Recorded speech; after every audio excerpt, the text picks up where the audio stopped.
Let's bring in our political analyst, Scott Reid, from our downtown Toronto studio. Scott, as you heard Glenn just talk about this, all sort of went very quickly once the allegations were made clear to Patrick Brown. First of all, how do you think he handled this as sort of the outsider looking in? What do you make of the way this was handled? Well, it was a catastrophe. I mean, it was a plain. Frankly, it may have been the worst news conference I've ever seen, and I think in part that reflects the obvious pressure that Mr. Brown felt. I think it probably was compounded by the fact that his staff had resigned, and therefore he was basically a one-man show. It was exhibited and displayed in ugly fashion as he this long moving scrum as he's wandering down the steps and being followed by media. So I don't know that you could literally have handled the circumstances worse. Taking into consideration, of course, he denies the allegations that he's owed the presumption of innocence in the justice system, but in the court of public opinion and in the court of political opinion, he obviously could not survive these charges, and it took him some time to come to that realization. All right, now we've got an election, June 7th. What does the party do? I mean, now they've got to come up with someone that they can replace him with in a very short amount of time.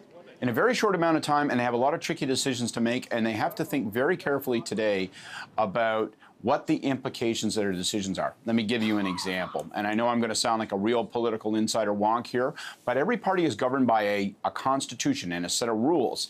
And in the PC, in the Ontario PCs, their rules are that a leader has to be blessed by a one-member, one-vote process.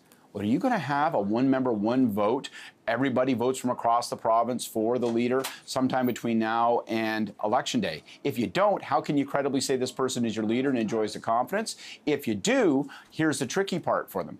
Who's able to organize rapidly? Who is out there in a position to actually swell up memberships and win that vote? Organized groups like the pro-life movement, which is something that all political parties have to be cognizant of.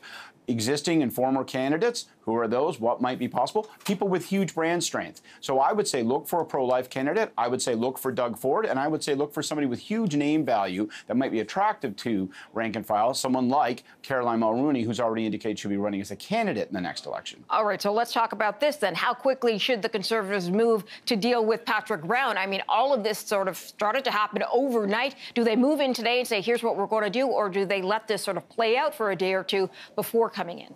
It's not just a matter of what's the right political strategy. There's also the question of political operations. So it's easy for you and I to sit here and speculate, but their circumstances are chaotic right now. The leader is no longer the leader. The leader's office and the campaign leadership are gone. They've resigned.